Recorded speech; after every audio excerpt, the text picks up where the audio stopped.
Hello, my dear friends. Every army has different divisions. One of the most important divisions is support. There's a constant need for support, and an army can't survive without support. The arms have to be replenished. There's a supply chain for food and clothing, things of that sort. We are not involved in active combat, at least not with guns and missiles. But we're involved in active combat with the Israeli army, and we're in the support division. And what support are we supposed to be providing, and are we providing? So first of all, political support, because politicians count heads, and when people demonstrate, they check to see how many people are demonstrating, what's the tide and the mood in the country. There's been so many demonstrations in favor of Hamas every single day. And even on college campuses, and it's just we are stunned to see the support. Is already October 7th, when even before Israel began to retaliate, there was tremendous support for the atrocities committed by Hamas, beyond belief, beyond comprehension. So we have to make our demonstration. We have to make our voice heard. We have to show tremendous force of the Jewish community and friends of the Jewish community, and hopefully in the demonstration in Washington this coming week, everybody who's able to go. I know things are all sold out, but if you're able to get there, please go. And we have to show our support for the state of Israel. It makes an enormous difference. And we have to send emails to the politicians, and it's not enough to send it once or twice, over and over again. That's political support. And then there's financial support. There's so many different financial needs at this time that Tzahal has in the state of Israel. We have to contribute to that. And we have to also, it's not enough that maybe we contributed a month ago. It's not enough. We have to constantly contribute over and over again. But there's a third important dimension of support, and that is that the Israeli army is not going to succeed just because it has advanced technology and very powerful weapons. They're going to succeed because they have the religious support of Klal Yisrael. And the mitzvahs that we do empower the army of Tzahal, the army of the state of Israel, to be successful. So that's our job, to provide outstanding support. And now's not the time for mediocrity. Now we have to, when it comes to performing our mitzvahs, we've got to be super duper. When we daven, we have to daven as if it's Nilan Yom Kippur, because who knows how many lives we're saving when we daven properly. And the amount of time that we spend studying Torah, that has to be, we have to increase our Torah study. The Gemara says there's three things. Shlosh Dvarim in Pirkei Avos, Shlosh Dvarim Omed. The world is supported by three things: Torah, Avodah, and Gemilas Chasadim. So we have to increase Torah study. And Avodah, that's davening. We have to daven with more feeling and more passion, and spend more time saying Tehillim. But the third thing that I want to talk about today is, because it's relevant to the parasha, is Gemilas Chasadim. We have to do more acts of chesed. And by doing so, we are empowering the Israeli army, and we're providing support so they should be successful in what they are doing. So there's an enormous lesson to be learned about Gemilas Chasadim in this week's parasha. Actually, I will talk about this week and last week. The two most powerful stories about Chesed. Chesed is such a fundamental Jewish ideal. There's two. If you want to pick out a Tanakh, the two most highlighted stories of Chesed, or episodes of Chesed, what are they?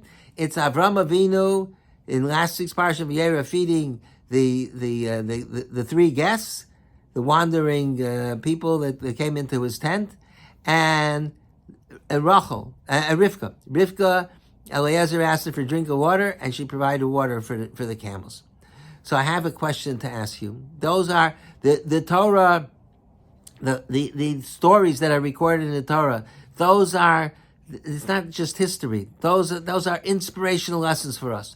So the Torah is highlighting what it means to do chesed. That's fundamental. Especially Avraham Avinu was the man of chesed. So look at these two stories of chesed. Neither one of them were essential. Neither one of them were important. What was, if you supply funds for the army to buy equipment, that's a tremendous chesed. I understand, because their lives are in danger.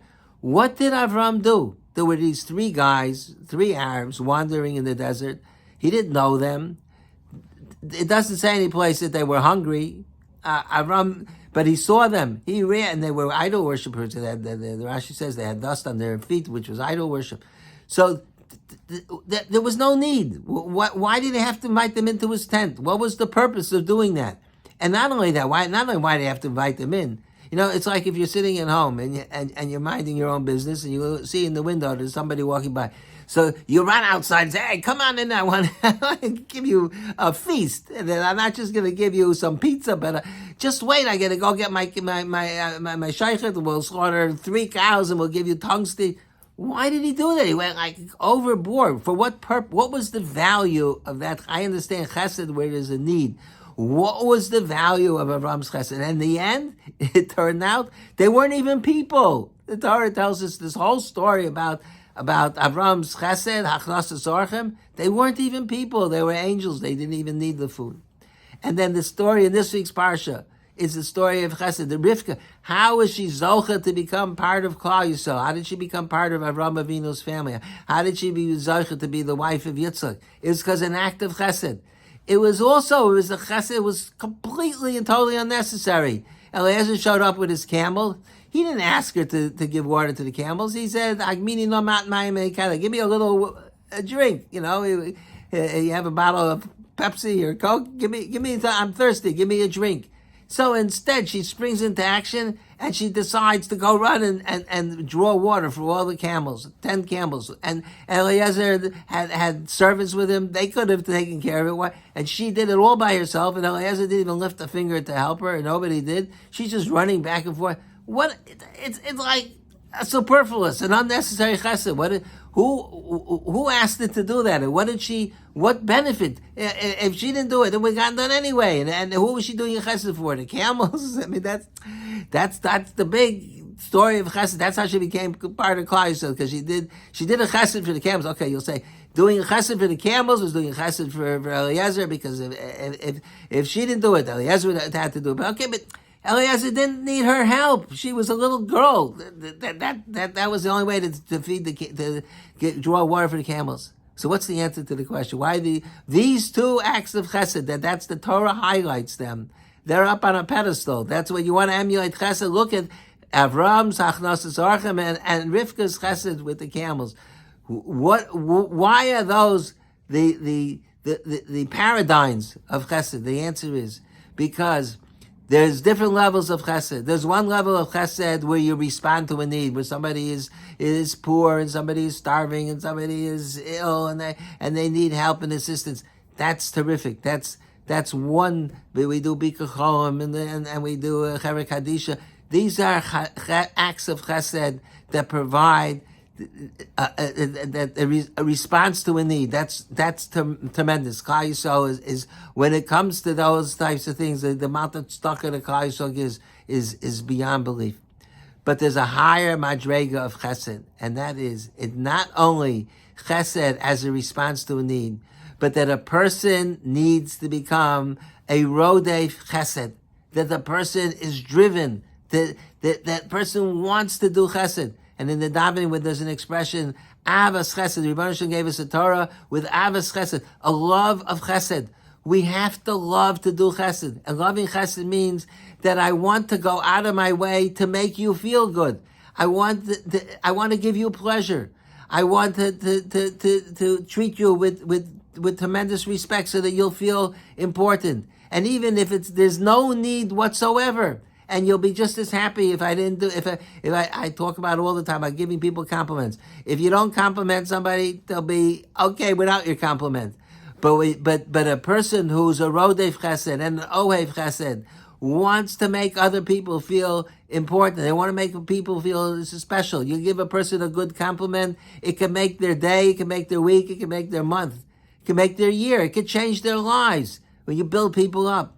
And there's so many ways to do unsolicited chesed. And in many ways, those chasadim are a higher level because the impact is greater. Nobody asked me to do it, and it wasn't obvious that it needed to be done. But the impression that it makes when a person is rodef chesed is unbelievable. So even though Avram, the chesed of Avram and the chesed of Rivka, they were unnecessary, but that's the highest level of chesed. That there was no obvious need, but they needed. It was self motivated, self driven by the neshamas. They wanted Rivka wanted Eliezer to feel special. That he's a stranger, but she's going out of her way to assist him. What a super special thing. And Avram, he took in these three strangers and he treated them like royalty. Imagine how they felt afterwards. That's the ideal of chesed. So I want to share with you a terrific story I heard from Shalom Fishbein. I told this over last night in Shever Brachos. Rabbi Fishbein is the head of the CRC in Chicago. He grew up in Chicago. So he spoke at an OU conference about 15 years ago, and he told the following story. Rabbi Fishbein said that when he was he was attending an Aguda conference, and at the end of the conference, after all the speakers, at the end of the day, he was there with his wife, with Mrs. Fishbein, and they went to the tea room to have a snack late at night. And Mrs. Fishbein said to Rabbi Fishbein, Shalom, I think I would like a tea. So Rav Shmuel Kamenetsky, the Rosh Yeshiva of the Philadelphia Yeshiva, Shlita, who is my Rebbe, I had the chus to learn in Philadelphia over, 60 years ago. Rav Shmuel was standing nearby, and Rav Shmuel, today Rav Shmuel is almost 100, maybe he is 100, he's almost 100. So this was about 15 years ago, so maybe he was 85. So Rav Shmuel was standing there, and Rav Shmuel is one of the Gedolei Hador. Rav Shmuel was standing there. He overheard Mrs. Fishbein say to her husband, "I'd like to have a cup of tea." So what did Rav Shmuel do? He runs and he gets her a tea. He makes her a tea, and he brings it to her. He brings her a cup of tea.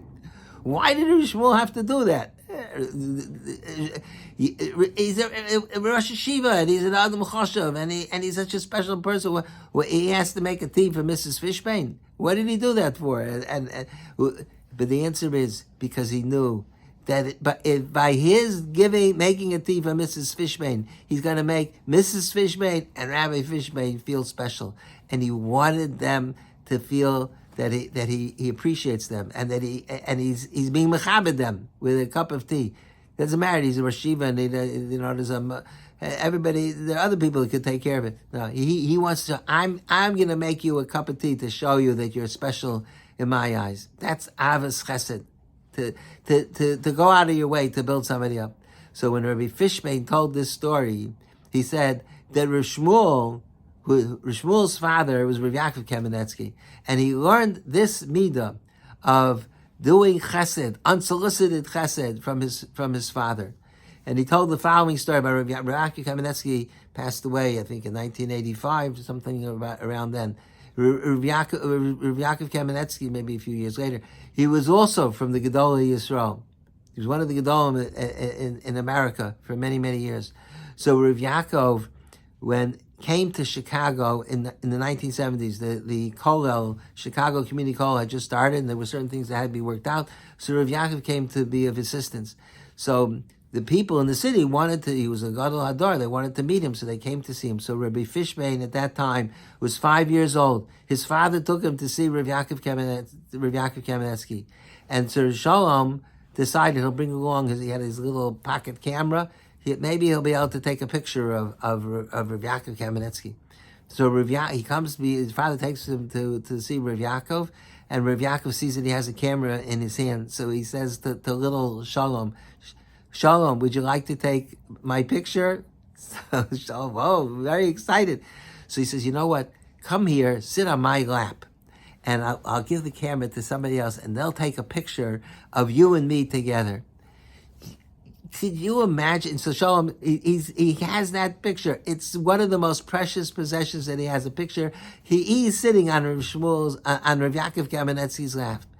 Could you imagine the impression that made? A lifelong impression that the Gadol Hador went ahead and took this 5-year-old boy and put him on his lap. And you would think like, it's not even appropriate. He's such a big Talmud Chacham. What's he doing with a stranger's child? Puts him on his lap to take pictures. But because Rav Yaakov, he didn't think about his own cover. It didn't make any difference to him.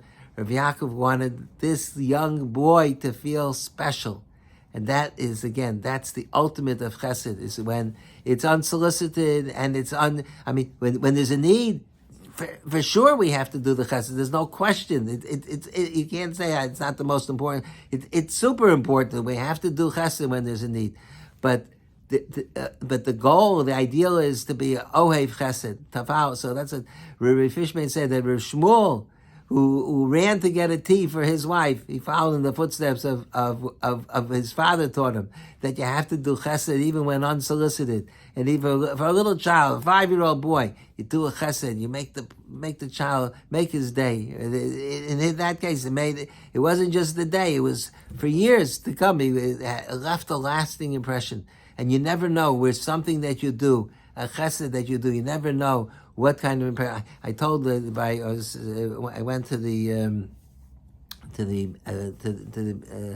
Gershbaum, Eva Weiss's house. We were sitting shiva, and I told us a story that I had read.